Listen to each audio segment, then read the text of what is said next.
இந்த Russia Ukraine யுத்தத்தில் உக்ரைனுக்கு இருக்கக்கூடிய ரொம்ப முக்கியமான ஒரு டிஸ்அட்வான்டேஜ் என்னன்னா, அவங்க நாட்டில் தயாரிக்கப்படக்கூடிய ஆயுதங்கள் ரஷ்யாவோட நிலப்பரப்பை தாக்கக்கூடிய வகையில் இல்லை.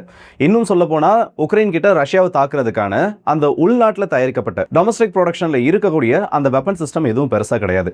அவங்களோட ஆர்சனலில் ரஷ்யாவோட பெரும்பான்மையான பகுதிகளை தாக்குறதுக்கு இல்லை முக்கியமான பகுதிகளை தாக்குறதுக்கு இருக்கக்கூடிய one and only home ground சிஸ்டம்னு பார்த்தோன்னா இந்த ஃப்ளெமிங்கோ ஏவுகணைகள் தான். ஆனால் இந்த நேரத்தில் ஒரு முக்கியமான ஒரு அறிவிப்பு வந்திருக்கு. உக்ரைனோட முன்னாள் பாதுகாப்புத்துறை அமைச்சர் இருந்த மிகைலோ ஃபெடரர் அவர்கள் ஒரு ஸ்டேட்மெண்ட்டை கொடுத்திருக்காரு. உக்ரைன் இன்னும் ஒரு சில மாதங்களில் ரஷ்யாவை தாக்கும். இது தாக்கும்னு சொன்னது பெரிய விஷயம் இல்லை, ஏன்னா டே டு டே அது நடந்துட்டு தான் இருக்கு. ஆனால் எந்த விதத்தில் தாக்கும்னு அவர் சொன்னது தான் இப்போ முக்கியமான பேசு பொருளாக மாறி இருக்கு. உள்நாட்டில் தயாரிக்கப்பட்ட பாலிஸ்டிக் ஏவுகணைகளை பயன்படுத்தி உக்ரைன் ரஷ்யாவை தாக்கும்னு ரொம்ப முக்கியமான ஒரு வார்த்தையை சொல்லியிருக்காரு. ஏன்பா அதுக்கெல்லாம் பாசிபிலிட்டி இருக்கா? உக்ரைன் ஃப்ளெமிங்கோ ட்ரோனை வச்சிருக்காங்க, அதை வச்சு தாக்குறாங்க. அதுவே பார்த்தோன்னா ஒரு 2022 யுத்தம் தொடங்கி 2026 தான் அதை பயன்படுத்த ஆரம்பிச்சிருக்காங்க. அப்படி இருக்கப்போ இந்த பாலிஸ்டிக் ஏவுகணைகளுக்கான அந்த ப்ராஜெக்ட் இருக்கான்னு சொல்லி பல நபர்களுக்கு சந்தேகம் இருக்கும். ஆனால் உக்ரைன் கிட்ட சத்தமே இல்லாமல் ஒரு லோக்கல்லி மேனுஃபேக்சர்ட் பாலிஸ்டிக் மிசைல் இருக்குது. அதை அவங்க சோதனையும் பண்ணியிருக்காங்க. 2025 அது ஆக்டிவாகவும் இருக்கிறதாவும் செய்திகள் இருக்குது. ஸோ அந்த ஏவுகணையை பற்றி தான் இந்த ஒரு பதிவில் கொஞ்சம் தெளிவாக பார்க்க வரும். ஸோ வாங்க வீடியோக்குள்ளே போயிடலாம். நான் உங்கள் ஆக்கி தம்பக்ஷ வழங்கும் டிபி ட்ரெண்டிங்ஸ்.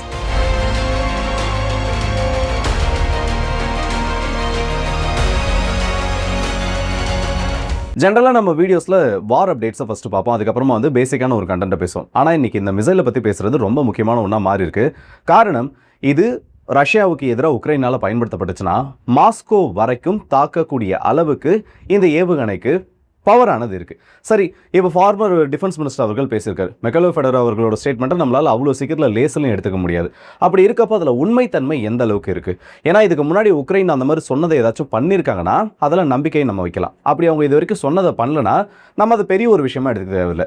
இதில் சிம்பிளாக ஒரே வார்த்தையில் பதில் சொல்லணும்னா, உக்ரைன் ஆல்ரெடி இந்த மாதிரி சொல்லியிருக்காங்க, சொன்னதும் செஞ்சிருக்காங்க. அதுக்கு நல்ல ஒரு எக்ஸாம்பிள் தான் இந்த ஃப்ளெமிங்கோன்னு சொல்லக்கூடிய லாங் ரேஞ்ச் க்ரூஸ் மிசைல். இதோட ஒரு வேரியண்ட்டாக அவங்க ட்ரோனாவும் பயன்படுத்திட்டு இருக்காங்க. சரி, இந்த ஃப்ளெமிங்கோ மிசைல்ஸ் எந்த அளவுக்கு ரஷ்யாவுக்கு பாதிப்பை ஏற்படுத்தியிருக்கு? இது வரைக்கும் பார்த்தோன்னா ஒரு 18 கன்ஃபார்ம்டு ஹிட்ஸ் முக்கியமான சில ரிஃபைனரிஸில், முக்கியமான சில ஏர்பேசஸில் இந்த ஃப்ளெமிங்கோ ஏவுகணைகளால் ஏற்பட்டிருக்கு.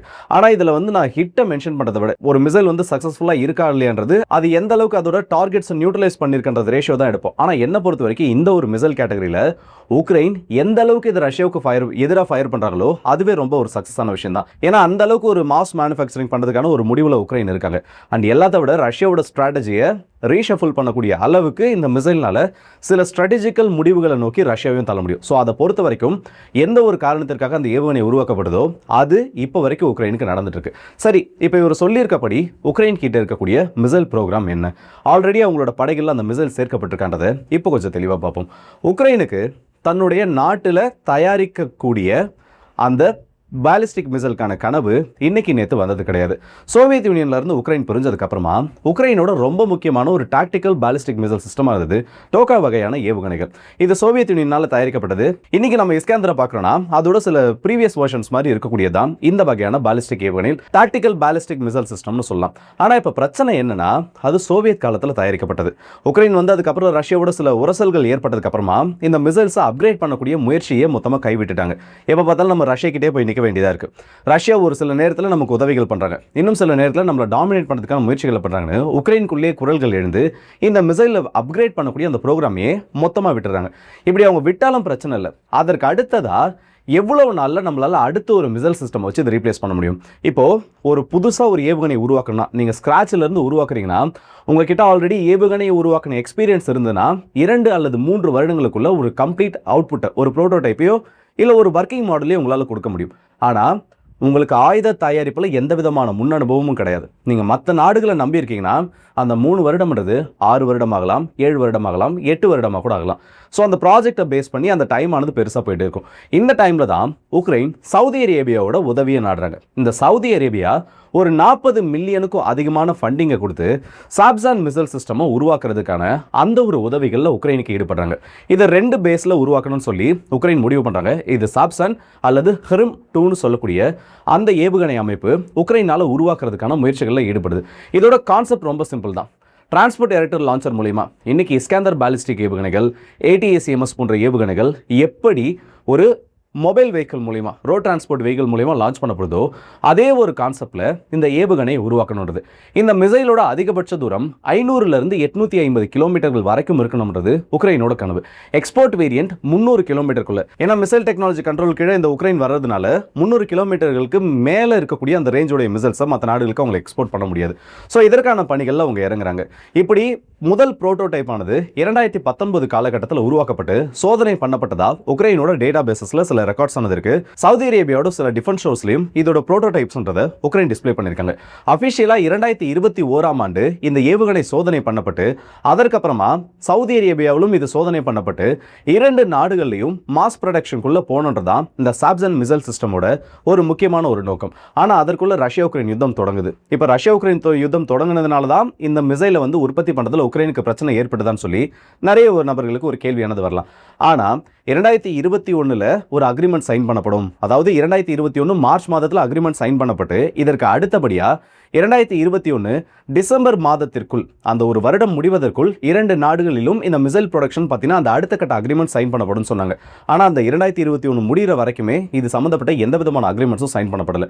யுத்தம் தொடங்கினதுக்கு அப்புறமா உக்ரைனுக்கு வேற வழி இல்லாமல் அவங்க நாட்டில் இந்த ப்ராஜெக்டை அப்படியே ஹோல்டில் வைக்கிறாங்க. இப்போ மீண்டும் இது எப்போ புத்துயிர் பெற ஆரம்பிக்குதுன்னு பார்த்தோன்னா நவம்பர் மாதம் 2024 இந்த ஃபயர் பாயிண்ட்னு சொல்லக்கூடிய நிறுவனம் எப்போ ஃப்ளெமிங்கோ மிசைல்ஸ்க்கான அந்த ஒரு ப்ராஜெக்டில் இறங்குறாங்களோ அப்போவே இந்த ரொம்ப நாளாக கிடப்பில் போடப்பட்டு ஏன்னா ஒரு ப்ரோட்டோடைப்பை உருவாக்கி அதை சோதனை பண்ணக்கூடிய அளவுக்கு உக்ரைன் வந்துட்டாங்க. இப்போ அடுத்த கட்டமாக சில ரிசர்ச் பண்ணி அந்த மிசைலை லைவாக யுத்த காலத்துக்கு கொண்டு வர முடியுன்றது வெஸ்டர்ன் கண்ட்ரிஸோட நம்பிக்கையாக இருந்தது.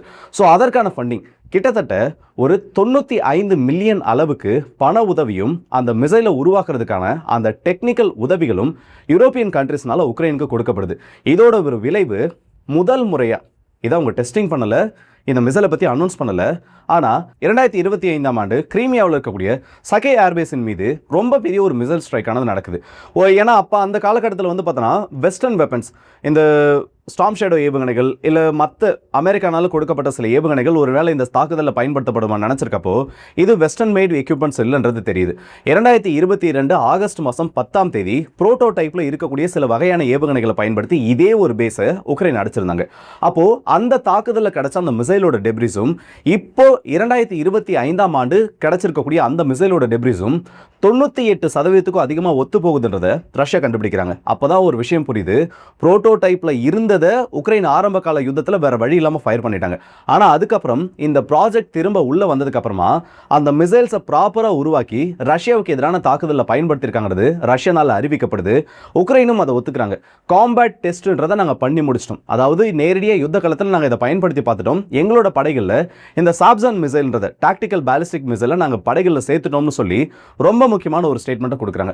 ஆனால் அதுக்கப்புறம் இந்த மிசைலை பற்றி எந்த விதமான அப்டேட்டும் கிடைக்கல. ஏன்னா இது வரைக்கும் 2022ல இருந்து நடக்கக்கூடிய இந்த ஒரு யுத்தத்தில் ஒட்டுமொத்தமாக இந்த 2 நிகழ்வுகளை தவிர்த்து வேற எந்த இடத்துலையும் மேஜரா இந்த ஏவுகணையை பற்றின அப்டேட்ன்றது உக்ரைனாலேயோ இல்லை இந்த ஏவுகணையை நாங்கள் இன்டர்செப்ட் பண்ணியிருக்கோம்னு சொல்லி ரஷ்யானாலேயோ கொடுக்கப்படல.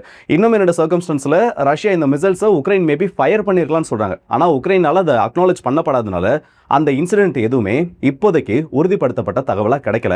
ஆனால் இப்படி ஒரு மிசைல் உக்ரைனில் இருக்குன்றது மட்டும் தெரியும். அப்போ உக்ரைன் கிட்ட ஆல்ரெடி அந்த ப்ராஜெக்ட் இருக்கு, அந்த மிசைல்ஸும் இருக்கு. இப்போ முன்னாள் பாதுகாப்புத்துறை அமைச்சராக இருந்த திரு மைக்கேல் ஃபெடரோ அவர்கள் சொல்லியிருக்கக்கூடிய அந்த ஒரு ஸ்டேட்மெண்ட் இதோட ஒத்து போகுதான் நம்ம பார்க்குறப்போ அது எந்த அளவுக்கு பாசிபிள்னு தெரியும். அதே மிசைலை அவங்க அப்கிரேட் பண்ணி யூஸ் பண்ணனா அதுக்கு மாச கணக்கில் டைம் தேவைன்ற ஒன்றே கிடையாது. அடுத்த ஒரு சில வாரங்களுக்குள்ளேயே இந்த மிசைல்ஸ் ஆல்ரெடி அவங்க உருவாக்கி வச்சிருந்தாங்கன்னா அதை ரஷ்யாவுக்கு எதிராக அவங்களால பயன்படுத்த முடியும். ஆனால் ஒரு சில மாதங்கள் தேவைப்படும்ன்றப்போ இதை நம்மளால 2 விதத்தில் பிரித்து பார்க்க முடியும். ஒன்று, உக்ரைன் ஏதோ சீக்ரெட்டான ஒரு ballistic missile, tactical ballistic missile, ரொம்ப எக்ஸ்டெண்டட் ரேஞ்ச் உடைய ஒரு மிசைல், ஒரு 1500 கிலோமீட்டர். இப்போ ஃப்ளெமிங்கோ எப்படி ஒரு 3000 கிலோமீட்டர் ரேடியஸில் ஸ்ட்ரைக்கிங் ரேஞ்சை உக்ரைனுக்கு கொடுக்குதோ அதே மாதிரி ஒரு 1500 கிலோமீட்டர் வரைக்கும் சென்று தாக்கக்கூடிய ஒரு ஏவுகணையை உருவாக்குறதுக்கான முயற்சியில் இருக்கலாம். அப்படி இல்லையா ஒரு சைக்காலஜிக்கல் வார்ஃபேரா இதை ரஷ்யாவுக்கு எதிராக அவங்க பண்ணியிருக்கிறதுக்கான சான்ஸ் இருக்குது. ஏன்னா ஃப்ளெமிங்கோ மிசைல்ஸ் உக்ரைன் என்ன ஒரு காரணத்துக்காக உருவாக்குனாங்களோ ரஷ்யாவோட ஏர் டிஃபென்ஸ் சிஸ்டமை ரீஷேஃபிள் பண்ணி வைக்கிற ஒரு பிளானில் அவங்களுக்கு அது வெற்றியை கொடுத்துருச்சு. ஸோ அந்த மாதிரி மேபி ஒரு ஆப்ஷனாகவும் இது இருக்கலாம். ஆனால் இன்னைக்கு உக்ரைன் இருக்கக்கூடிய நிலைமையில் நம்மளால் இது அவ்வளோ லேசாக எடுத்துக்க முடியாது. ரஷ்யாவும் இது அவ்வளோ லேசாக எடுத்துக்க மாட்டாங்க. ஆல்ரெடி ஒர்க்கிங்கில் இருக்கக்கூடிய ஒரு மிசைலை வெறும் ஒரு சில டெக்னிக்கல் அப்டேட்ஸ் பண்ணுறது மூலமா உக்ரைனால் மேஜரான ஒரு ஸ்ட்ரைக்கை ரஷ்யாவுக்கு எதிராக பண்ண முடியும், சர்ப்ரைஸாகவும் பண்ண முடியும். ஸோ வரப்போகிற நாட்களில் புதுசாக ஒரு ஏவுகணை உக்ரைன் பயன்படுத்தினாலும் இதில் ஆச்சரியப்படுறதுக்கு ஒன்றும் இல்லை. ஸோ இந்த ஏவுகணை பற்றின தாக்குதல் உங்ககிட்ட நான் ப்ராப்பராக கன்வே பண்ணியிருப்பேன்னு நினைக்கிறேன். நினைக்கிறேன். இதை பற்றி உங்களோட கருத்துக்கள்னு சொல்லி மறக்காம கமெண்ட் செக்ஷன் சொல்லுங்கள். அண்ட் உக்ரைன் கிட்ட இப்படி ஒரு மிசைல் இருக்கிறதே எங்களுக்கு இன்றைக்கி தான் தெரியும்னா மறக்காம அது கமெண்ட்ஸில் சொல்லுங்கள். அண்ட் அடுத்து என்ன டாபிக் வேணும், இல்லை ஏன்னா ஆல்ரெடி நான் சொல்லியிருந்தேன் ஒரு வீடியோ அப்டேட்ஸ்க்கு ஒரு வீடியோ ரெகுலர் டாப்பிக்கு நம்ம பிரிச்சுக்கலாம்னு சொல்லிட்டு இது ரெகுலர் வரணும் ஒரு டாபிக் உள்ள கூட எடுத்துகிட்டு வந்துடலாம். அடுத்த அப்டேட்ஸ் வீடியோன்றதை காலையில் பார்ப்போம். ஸோ இந்த வீடியோ பற்றி உங்களோட கருத்துக்களை மறக்காம கமெண்ட்ஸ் சொல்லுங்கள். அண்ட் உங்களோட ஃப்ரெண்ட்ஸ் அண்ட் ஃபேமிலிக்கு இந்த வீடியோ ஷேர் பண்ணி ரஷ்யா உக்ரைன் யுத்தத்தை இவ்வளோ நாள் ஃபாலோ பண்ணிட்டு இருக்கல இந்த மிசைலை பற்றி டேட்டா உங்களுக்கு தெரியுமான்னு சொல்லி அவங்களுக்கு ஷேர் பண்ணுங்கள், அவங்களும் பார்க்கட்டும். ஸோ அடுத்த வீடியோ சந்திப்போம். அதுவும் நம்மளுடைய உங்கள் எல்லாருக்கே